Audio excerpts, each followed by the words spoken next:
Hello विद्यार्थी, BDS online platform पर आपका स्वागत है। मैंने आपको पिछली क्लास में कुछ महत्वपूर्ण यौगिकों के नाम यानी कि रासायनिक नाम और उनके अणु सूत्रों के बारे में बताया था। जो शेष महत्वपूर्ण जो यौगिक हैं या जो कंपाउंड हैं उनके नाम और अणु सूत्र मैं आपको आज और बताने जा रहा हूं, तो उनको भी आप अपनी कॉपी में नोट कर लेना। वही आप 2 कॉलम बनाना, एक तरफ लिखना अणु सूत्र, क्या लिखेंगे अणु सूत्र, और दूसरी तरफ लिखना रासायनिक नाम। 2 कॉलम बना लेना भाई। नंबर 1 इधर की तरफ क्या लिख लेंगे अणु सूत्र, जिसको हम रासायनिक सूत्र के नाम से भी जानते हैं, और दूसरी तरफ लिख लेना रासायनिक नाम। क्या लिख लेंगे रासायनिक नाम। तो इधर लिख लेना आप रासायनिक नाम, ठीक है। तो देखिए नंबर 1 आपको लिखाने जा रहा हूं मैं पोटेशियम परमैंगनेट यानी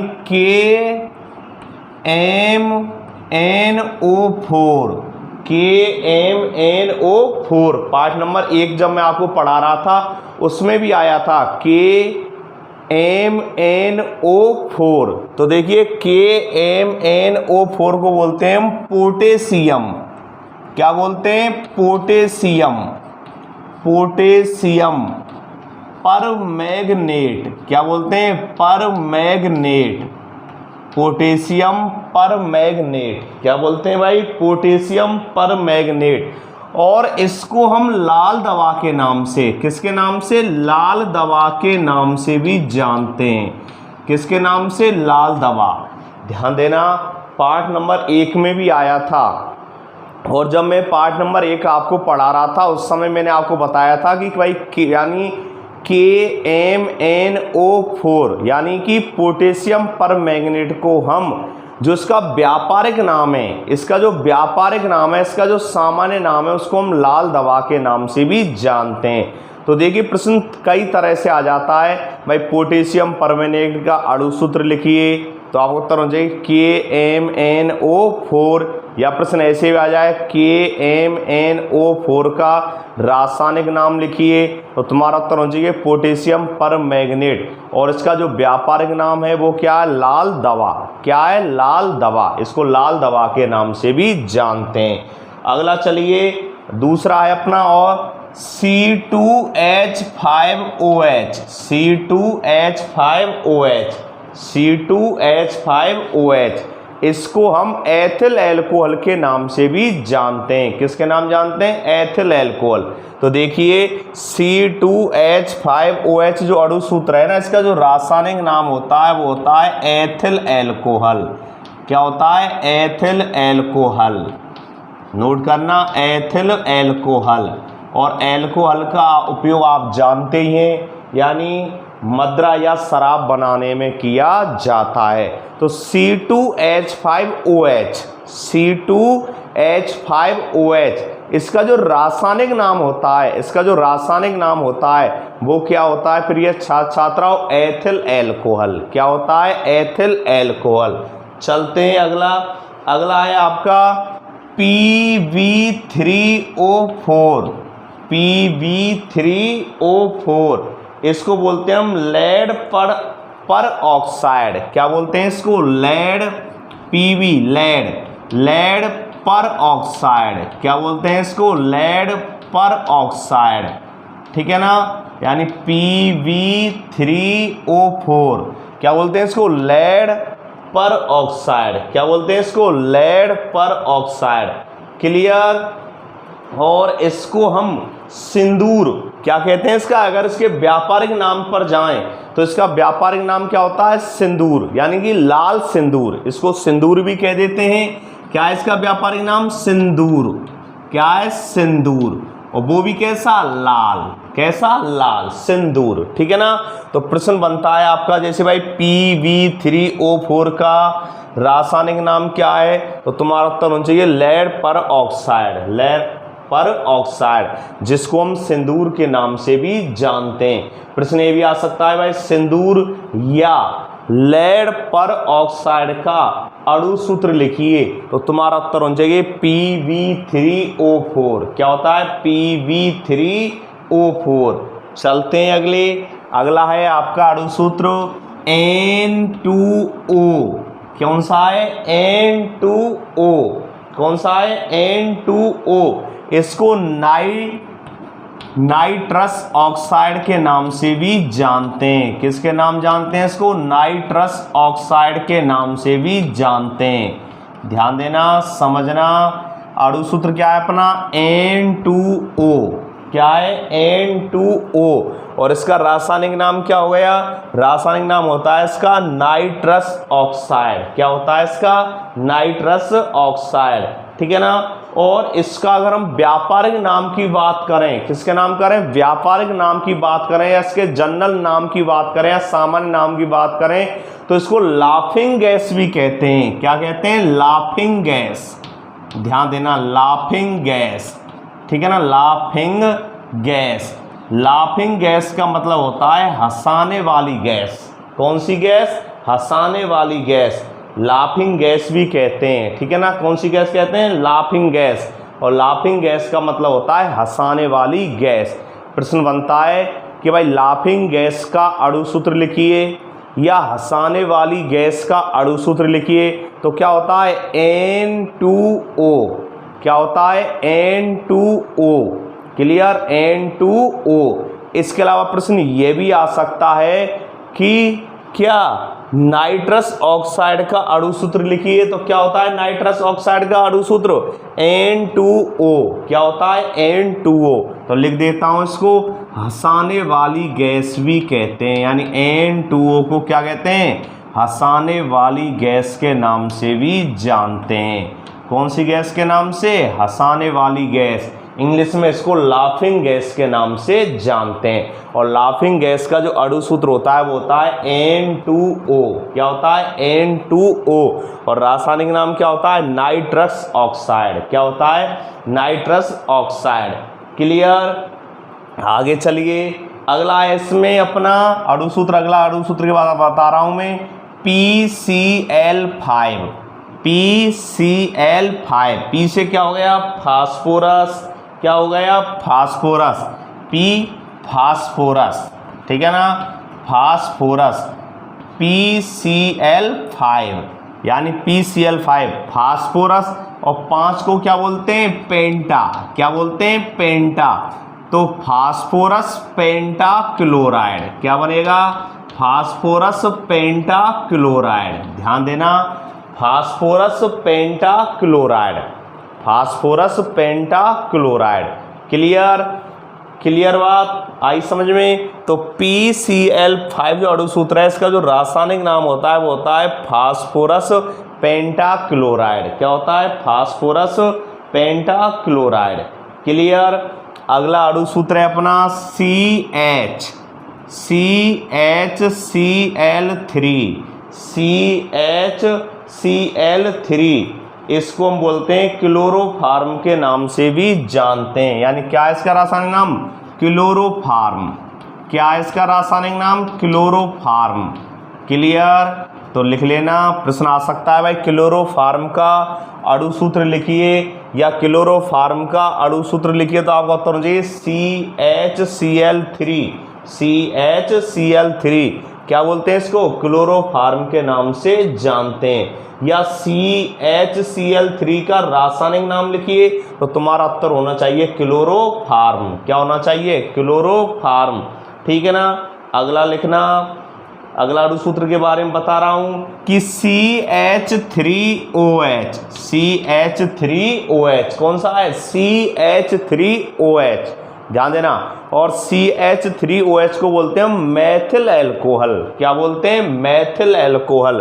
ठीक है ना, मैथिल एल्कोहल। ध्यान देना, मैथिल एल्कोहल। क्या बोल लेते हैं इसको? मैथिल एल्कोहल। ठीक है ना। तो ध्यान देना, समझना। फिर ये छात्राओं CH3OH ये अणु सूत्र है जिसका रासायनिक नाम क्या होता है? मैथिल एल्कोहल। कैसे होता है? मैथिल एल्कोहल। ठीक है ना। और इसको हम मेथेनॉल के नाम से भी जानते हैं। किसके नाम से? मेथेनॉल। यानी आईपीएससी नामकरण इसका जब बनाते हैं तो उसमें क्या आता है? ये मेथेनॉल। क्या है? मेथेनॉल। और मेथेनॉल कैसा होता है? विषैला है, विषैला पदार्थ होता है। कैसा होता है? विषैला पदार्थ होता है। यानी एथिल अल्कोहल के दुरुपयोग को रोकने के लिए, समझना मेरी बात को, एथिल अल्कोहल के दुरुपयोग को रोकने के लिए उसमें क्या मिलाया जाता है? मेथेनॉल मिलाया जाता है। क्यों? कैसा होता है? विषैला पदार्थ होता है। कैसा होता है? विषैला पदार्थ। यानी जो एथिल अल्कोहल होती है C2H5OH, इसके दुरुपयोग को रोकने के लिए, क्योंकि दुरुपयोग का मतलब होता है कि अधिक मात्रा में इससे वाइन नहीं बनाई जाए, लोग इसका अधिक से अधिक सेवन नहीं करें, इसलिए इसके दुरुपयोग को रोकने के लिए उसमें क्या मिला देते हैं? मेथिल अल्कोहल मिला देते हैं। क्या मिला देते हैं? मेथिल अल्कोहल, जिसको मेथेनॉल के नाम से जानते हैं। किसके नाम जानते हैं? मेथेनॉल। तो मेथेनॉल कैसा पदार्थ हुआ? एक विषैला पदार्थ हुआ। कैसा पदार्थ हुआ? विषैला। अणु सूत्र क्या हो गया मेथेनॉल का? CH3OH। क्या हो गया? CH3OH, methyl alcohol. Methyl alcohol, जिसको हम मेथेनॉल के नाम से भी जानते हैं। किसके नाम जानते हैं इसको हम? मेथेनॉल के नाम से भी जानते हैं। क्लियर? चलते हैं नेक्स्ट अगला है SiO2। SiO2। तो देखो SI क्या होता है? सिलिकॉन। क्या होता है? सिलिकॉन। ध्यान देना, क्या होता है? सिलिकॉन। और O2 जुड़ रहा है तो इसका मतलब क्या हो जाएगा? ऑक्साइड। तो क्या बोल देंगे इसको? Silicon oxide. Silicon oxide. Clear? SiO2, silicon oxide. क्या हो गया ये? Silicon oxide. इसको सिलिका के नाम से भी जानते हैं। किसके नाम जानते हैं इसको? सिलिका। यानी सिलिका के नाम से भी जानते हैं। किसको? SiO2। यानी सिलिका इसका कैसा नाम है? इसका एक व्यापारिक नाम है। कैसा नाम है इसका? एक व्यापारिक नाम है। इसका क्या है? एक सामान्य नाम है। क्लियर? कैसा नाम है इसका? एक सामान्य नाम है। क्लियर? ये बात समझ में आई आपकी? ठीक है ना? तो प्रश्न कैसे भी आ जाए भाई, SiO2 का रासायनिक नाम तो तुम लिख देना सिलिकॉन ऑक्साइड। ठीक है ना? या प्रश्न आ जाए भाई सिलिकॉन ऑक्साइड का अणु सूत्र, तो आपका उत्तर होना चाहिए SiO2। क्या होता है? SiO2। क्लियर? अगला लिखना अणु सूत्र HI। कौन सा होता है? HI। HI को बोलते हैं हम हाइड्रोजन। S से क्या बनता है? हाइड्रोजन। और I से क्या बनता है? आयोडाइड। तो क्या हो जाएगा? Hydrogen iodide. क्या हो जाएगा? Hydrogen iodide. क्या हो जाएगा? Hydrogen iodide. क्लियर? अगला लिखना KI। क्या होता है? KI। KI, K से पोटेशियम। क्या होता है? पोटेशियम। KI, potassium iodide. क्या होता है? Potassium iodide. ठीक है ना? Potassium iodide. KI, potassium iodide. ठीक है ना? अगला मैं बता रहा हूँ आपको अणु सूत्र KBr। कौन सा होता है? KBr। और KBr होता है पोटेशियम ब्रोमाइड। क्या होता है? Potassium bromide. KBr। KBr क्या होता है? पोटेशियम। क्या होता है? पोटेशियम। और क्या लिख दें इसको? ब्रोमाइड। क्या लिख दें? Potassium bromide. क्लियर? दोबारा से एक बार और देख लीजिए। KMnO4 अणु सूत्र है। क्या नाम बनेगा इसका? पोटेशियम परमैंगनेट, जिसको हम लाल दवा के नाम से भी जानते हैं। दूसरा है कौन सा बताया? C2H5OH। रासायनिक नाम क्या हो गया? एथिल अल्कोहल, जिससे कि क्या बनाई जाती है? वाइन बनाई जाती है, यानी शराब बनाई जाती है। तीसरा है PV3O4। कौन सा है? PV3O4।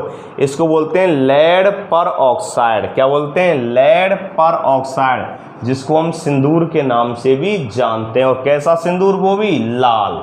कैसा? लाल। यानी लाल सिंदूर का ये अणु सूत्र है। अगला होता है N2O। कौन सा है? N2O। इसको हम नाइट्रिक ऑक्साइड के नाम से भी जानते हैं। इसका रासायनिक नाम जो है ना, इसका N2O का क्या होता है? नाइट्रिक, यानी नाइट्रस। Nitrous oxide. क्या होता है? नाइट्रस ऑक्साइड, और जिसको हम लाफिंग गैस भी कहते हैं। क्या कहते हैं? Laughing gas. और मैंने इसके बारे में बताया, लाफिंग गैस का मतलब है इसको हम हंसाने वाली गैस के नाम से भी जानते हैं। क्लियर? अगला है PCl5। PCl5 इसको बोलते हैं हम फास्फोरस। और यहाँ 5 लग रहे हैं। क्लोरीन कितनी है? क्लोरीन परमाणु कितने हैं? 5। तो 5 को क्या बोल देते हैं? पेंटा, इसलिए भी लिख दिया मैंने फास्फोरस पेंटाक्लोराइड। Phosphorus pentachloride. अगला है CHCl3। क्या बोलते हैं इसको? क्लोरोफॉर्म के नाम से भी जानते हैं। फिर है CH3OH, मैथिल अल्कोहल के नाम से जानते हैं, यानी मेथेनॉल कह देते हो। मैंने वही बताया था आपको, मेथेनॉल एक कैसा पदार्थ होता है? विषैला पदार्थ होता है, और इसका उपयोग एथिल अल्कोहल के दुरुपयोग को रोकने में किया जाता है, यानी विषैला पदार्थ होता है। ठीक है ना? अगला मैंने लिखा है आपको SiO2, जिसको सिलिकॉन ऑक्साइड के नाम से जानते हैं। किसके नाम जानते हैं इसको? सिलिकॉन ऑक्साइड, यानी सिलिका के नाम। इसका जो सामान्य नाम है या व्यापारिक नाम है वो सिलिका भी है। क्या है? सिलिका। अगला होता है HI, hydrogen iodide. KI, potassium iodide. KBr, potassium bromide. क्या हो गया? Potassium bromide. नेक्स्ट इनको लिखना। नेक्स्ट अभी और बता रहा हूँ, आपके 5-6 और रह गए हैं आपके अणुसूत्र। महत्वपूर्ण अणुसूत्रों के बारे में आपको बता रहा हूँ, और साथ ही साथ उनके रासायनिक नाम और व्यापारिक नाम के बारे में भी बता रहा हूँ।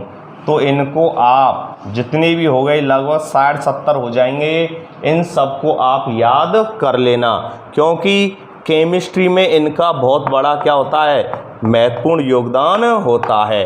ठीक है ना? इनके द्वारा ही आप, यानी अणुसूत्र अगर आपको याद है तो केमिस्ट्री आपको बहुत आसान लगने लग जाएगी। तो इनको आप याद कर लेना। नेक्स्ट जो आपके 5-6 और रह गए हैं, इनके बारे में अभी और आपको लिखा रहा हूँ, तो लिखना। अगला अणुसूत्र होता है C6H5OH। C6H5OH कौन सा? अगला C6H5OH, और इसको बोलते हैं हम फिनॉल। क्या बोलते हैं इसको? फिनॉल। फिनॉल कह देते हैं। फिनॉल जो होती है, फिनॉल, C6H5OH, फिनॉल। ठीक है ना? क्या कह दिया इसको? फिनॉल के नाम से जानते हैं। और इसका दूसरा जो नाम है, इसको कार्बोलिक अम्ल के नाम से भी जानते हैं। कौन से? कार्बोलिक अम्ल, एसिड। कार्बोलिक अम्ल या एसिड, इंग्लिश में एसिड बोल देते हैं इसको, अम्ल को। ठीक है ना? और अम्ल के बारे में आप जानते ही हैं कि वे पदार्थ स्वाद में कैसे होते हैं? खट्टे होते हैं। सामान्य बता रहा हूँ, पूरी डेफिनेशन नहीं कर रहा हूँ अम्ल क्षार की, सामान्य वे में समझ लीजिए आप। वे पदार्थ स्वाद में कैसे होते हैं? खट्टे होते हैं। क्या कहलाते हैं? अम्ल। और वे पदार्थ स्वाद में कैसे होते हैं? कड़वे। क्या कहलाते हैं? क्षार। क्या कहलाते हैं? क्षार। बात चल रही है अणुसूत्रों की, तो मैंने लिखा है C6H5OH। C6H5OH क्या बोलते हैं? इसका रासायनिक नाम क्या है? फिनॉल। इसको हम कार्बोलिक अम्ल के नाम से भी जानते हैं। किसके नाम से? कार्बोलिक अम्ल के नाम से भी जानते हैं। अगला लिखना NH4Cl, आपके सिलेबस में आया है। ठीक है ना? NH4Cl पार्ट नंबर 1 में समझाया था इसका क्रियाकलाप। इसको बोलते हैं हम अमोनियम क्लोराइड। क्या बोलते हैं? Ammonium chloride. क्या बोलते हैं? Ammonium chloride. नोट करना, अमोनियम क्लोराइड। और इसका जो व्यापारिक नाम है, इसका व्यापारिक नाम जो होता है वो क्या होता है? नौसादर होता है। क्या होता है? नौसादर। जब मैं आपको पाठ नंबर 1 में, जब मैंने आपको पाठ नंबर 1 में उर्ध्वपातन के बारे में पढ़ा रहा था, तो उर्ध्वपातन में मैंने आपको 2 उदाहरण दिए थे। एक तो दिया था कपूर, और एक उदाहरण दिया था आपको नौसादर। और नौसादर का ही अणुसूत्र मैंने उस समय आपको बताया था NH4Cl। NH4Cl क्या होता है? NH4Cl होता है। क्या होता है NH4Cl। इसको हम अमोनियम क्लोराइड, रासायनिक नाम क्या होता है अमोनियम क्लोराइड, और इसका व्यापारिक नाम क्या होता है नौसादर। ये ऊर्ध्वपातिज पदार्थ का उदाहरण है। कौन से पदार्थ का उदाहरण है? ऊर्ध्वपातिज पदार्थ का उदाहरण है। ऊर्ध्वपातिज जानते हैं कि कुछ ठोस पदार्थ ऐसे होते हैं जब उन्हें गर्म करते हैं, कुछ ठोस पदार्थ ऐसे होते हैं जब इन्हें हम क्या करते हैं गर्म करते हैं, तो ये बिना द्रव में बदले सीधे गैस में परिवर्तित हो जाते हैं और ठंडा करने पर पुनः ठोस में परिवर्तित हो जाते हैं। ऐसे पदार्थों को हम ऊर्ध्वपातिज तथा इस गुण को हम ऊर्ध्वपातन के नाम से जानते हैं। दोबारा समझना, ऊर्ध्वपातिज मैं कह रहा हूँ NH4Cl किसका उदाहरण है? ऊर्ध्वपातिज का उदाहरण है। कौन से पदार्थ का उदाहरण है? ऊर्ध्वपातिज पदार्थ का उदाहरण है। और मैं इसमें आपको बता रहा हूं कि ऊर्ध्वपातिज पदार्थ किसे कहते हैं, और मैं उत्तर दे रहा हूं आपके लिए कि कुछ ठोस पदार्थ ऐसे होते हैं, कुछ ठोस पदार्थ ऐसे होते हैं जिन्हें गर्म करने पर द्रव में बदले बिना और सीधे ही गैस में क्या हो जाते हैं बदल जाते हैं, और ठंडा करने पर पुनः ठोस अवस्था में परिवर्तित हो जाते हैं। ऐसे पदार्थों को हम ऊर्ध्वपातिज तथा इस गुण को हम ऊर्ध्वपातन के नाम से जानते हैं। नियम क्या है? ठोस अवस्था को जो हम गर्म करेंगे तो किस में बदलेगी? पहले द्रव अवस्था में, लिक्विड में बदलेगी।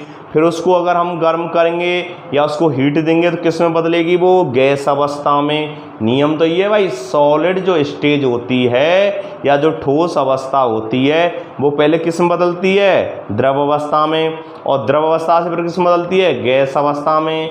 गैस अवस्था या जलवाष्प के रूप में आ जाती है गैस अवस्था में। अब उस गैस अवस्था को ठंडा करते हैं तो पुनः किस में? द्रव अवस्था में।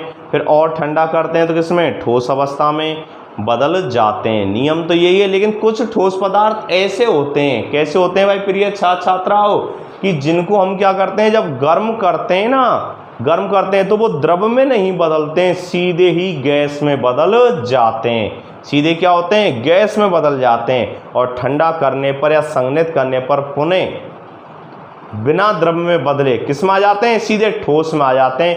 ऐसे पदार्थों को हम ऊर्ध्वपातिज तथा इस गुण को हम ऊर्ध्वपातन के नाम से जानते हैं। तो जो ये नौसादर है, अमोनियम क्लोराइड है, इसमें ऊर्ध्वपातिज पदार्थ का ही गुण पाया जाता है। इसके अलावा जो कपूर होता है ना, कपूर में भी ऊर्ध्वपातिज पदार्थ का गुण पाया जाता है। क्लियर? चलते हैं अगला लिखना भाई, नोट करना और ध्यान रखा करो हर बात को। अगला होता है Na2। क्या होता है? Na2B4 Na2B4 O7 ठीक है ना, Na2B4 O7 H2O। क्या होता है? H2O, यानी अणुसूत्र लिखा है मैंने Na2B4 O7 H2O, जिसको हम बोरेक्स के नाम से, क्या नाम है इसका? रासायनिक नाम क्या है? बोरेक्स है। क्या है? बोरेक्स है, ठीक है ना। और इस बोरेक्स, और इसका जो सामान्य नाम है या व्यापारिक नाम है वो होता है सुहागा। क्या होता है? सुहागा। क्लियर? दोबारा ध्यान समझना, Na2B4 O7 H2O क्या बोलते हैं इसको बोरेक्स कहते हैं। क्या कहते हैं? बोरेक्स, ठीक है ना, बोरेक्स कहते हैं। और इसको हम सुहागा के नाम से जानते हैं। बोरेक्स सुहागा क्या होता है? यानी आप जानते हैं कि जब पशु मर जाता है, कोई पशु मर जाता है, तो देखिए इसका मैं उपयोग बता रहा हूँ ये बोरेक्स सुहागा का, ठीक है ना। तो जैसे कोई पशु की क्या हो गई? मृत्यु हो गई, और उसकी जो आप जानते हैं उसके दांत होते हैं, उसकी हड्डियां होती हैं, उसकी जो खाल या चमड़ी होती है, उसके क्या होते हैं? विभिन्न उपयोग होते हैं, होते नहीं होते हैं। तो उसकी जो खाल या चमड़ी है उस पे से मांस और जो बाल होते हैं, पशु के शरीर पर क्या पाए जाते हैं? बाल पाए जाते हैं। तो उन बालों को हटाने में या उसकी जो चमड़ी है, खाल है, उस पर से जो मांस है उसको हटाने में इस सुहागा का ही उपयोग होता है, इस बोरेक्स का ही उपयोग किया जाता है। तो देखिए, यानी बोरेक्स का कोई अणुसूत्र आपसे पूछ ले तो आपका उत्तर होना चाहिए Na2B4O7, Na2B4O7 H2O। क्या हो गया? H2O, जिसको हम बोरेक्स या सुहागा के नाम से जानते हैं। क्लियर? प्रश्न कैसे भी आ जाए कि भाई बोरेक्स का व्यापारिक नाम सुहागा, बोरेक्स का अणुसूत्र, ठीक है ना, या Na2B4O7 H2O का रासायनिक नाम, तो बोरेक्स कैसी भी आ जाए अपने हिसाब से इसको आप लिख देना। अगला चलते हैं, अगला है अपना, गौर देना, यानी Fe2 कौन सा होता है? Fe2 SO4 का होल 3, समझना, Fe2 SO4 का होल 3, इसको बोलते हैं हम फेरिक सल्फेट। क्या बोलते हैं इसको? Ferric sulphate. ध्यान देना, क्या बोलते हैं इसको? Ferric sulphate. तो नोट करना, यानी Fe2SO4O3 जो अणुसूत्र है या रासायनिक सूत्र है ना, इसका जो रासायनिक नाम होता है वो क्या होता है? फेरिक सल्फेट होता है। क्या होता है? Ferric sulphate. क्लियर? और इसको हरा कशिश के नाम से भी जानते हैं। किसके नाम जानते हैं? इसका व्यापारिक नाम क्या है? हरा कशिश, हरा कशिश, कशिश, हरा कशिश, ठीक है ना, कशिश के नाम से भी जानते हैं। क्लियर? अगला है इसमें D2O, D2O, और इसको बोलते हैं deuterium, deuterium, deuterium oxide, deuterium oxide. और ड्यूटेरियम ऑक्साइड को हम बाहरी जल के नाम से भी जानते हैं। कैसे जल के नाम से? बाहरी जल। बहुत पूछते हैं आप, बाहरी जल का अणुसूत्र बताइए, तो बाहरी जल का अणुसूत्र क्या होता है? D2O, D2O, जिसको हम ड्यूटेरियम ऑक्साइड के नाम से भी जानते हैं। किसके नाम जानते हैं? किसके नाम जानते हैं? ड्यूटेरियम ऑक्साइड के नाम से जानते हैं। और इसका क्या कहते हैं? इसको बाहरी जल। क्या कहते हैं? बाहरी जल। तो प्रश्न कोई पूछ ले आपसे, भाई बाहरी जल का अणुसूत्र बताइए, तो बाहरी जल का अणुसूत्र क्या होता है? D2O, deuterium oxide. क्लियर?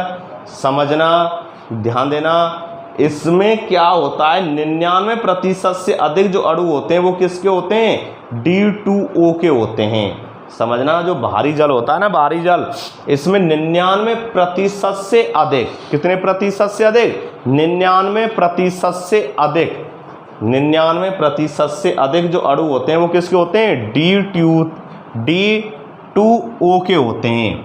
यानी 99%, यानी बाहरी जल में, ध्यान देना, बाहरी जल में 99% से जो अधिक अणु होते हैं ना, 99% से अधिक अणु किसके होते हैं? D2O के होते हैं।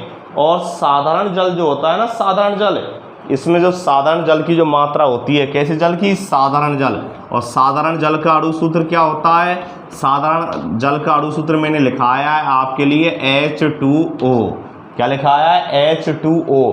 तो इस साधारण जल की जो इसमें मात्रा होती है वो होती है 0.0015% केवल, ठीक है ना। भारी जल जो होता है ना, भारी जल, भारी जल में, ठीक है ना, भारी जल में ध्यान देना, किसमें? भारी जल में जो साधारण जल की जो मात्रा होती है वो होती है 0.015%। कितनी होती है? 0.015%, ठीक है ना, ध्यान रखना, 0.015%। जबकि 99% से अधिक, 99% से अधिक क्या होता है इसमें? D2O के क्या होते हैं? अणु होते हैं। 99% से अधिक क्या होते हैं? D2O के क्या होते हैं? इसमें अणु होते हैं। क्लियर? और इसमें साधारण जल कितना होता है? 0.015% होता है। तो ये होता है अपना भारी जल, जिसका उपयोग यानी परमाणु जो भट्टी होती है ना, परमाणु भट्टी जहाँ पर परमाणु बम या न्यूक्लियर बम बनाए जाते हैं उसमें किया जाता है। तो ये हो गया आपका भारी जल का अणु सूत्र। एक बार और देख लो, C6H5OH फिनॉल बोलते हैं इसको, हम कार्बोलिक अम्ल के नाम से जानते हैं। NH4Cl को अमोनियम क्लोराइड, इसको नौसादर भी कहते हैं। Na2V4O7H2O को हम बोरेक्स कहते हैं, जिसका व्यापारिक नाम क्या होता है, सुहागा होता है। ठीक है ना। Fe2SO3 का यानी Fe2SO4 का होल 3 क्या बोलते हैं इसको, फेरिक सल्फेट। क्या बोलते हैं, फेरिक सल्फेट। और इसको हम हरा कशिश के नाम से भी जानते हैं। और ये होता है DTO यानी ड्यूटेरियम ऑक्साइड। क्या होता है, ड्यूटेरियम ऑक्साइड, जिसको हम भारी जल कहते हैं। और इसका उपयोग परमाणु जो भट्टी होती हैं उसमें मंदक के रूप में किया जाता है। किसके रूप में किया जाता है, मंदक के रूप में किया जाता है। भारी जल क्या होता है, भारी जल। नेक्स्ट और एक दो लिखा देता हूं आपके लिए, लिखना NH4, ध्यान देना, NH4 का होल ट्वाइस, NH4 का होल ट्वाइस SO4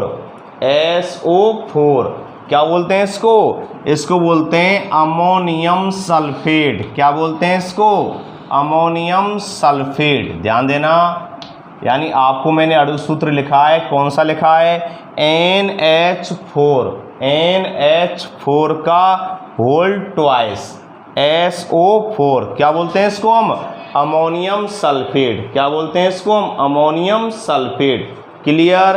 क्या बोलते हैं इसको हम, अमोनियम सल्फेट। ठीक है ना। और लिख लेना, एक उदाहरण और बता रहा हूँ आपके लिए महत्वपूर्ण अणु सूत्र कि Na2 क्या होता है, Na2CO3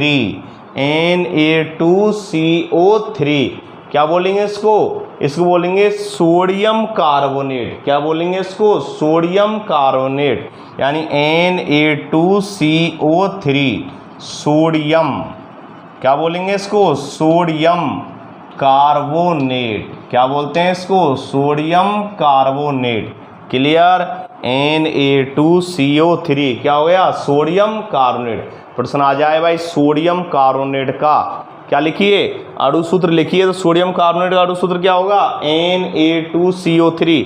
या प्रश्न आ जाए भाई, Na2CO3 का रासायनिक नाम लिखिए, तो तुम उत्तर क्या देंगे, सोडियम कार्बोनेट। क्या उत्तर देंगे, सोडियम कार्बोनेट।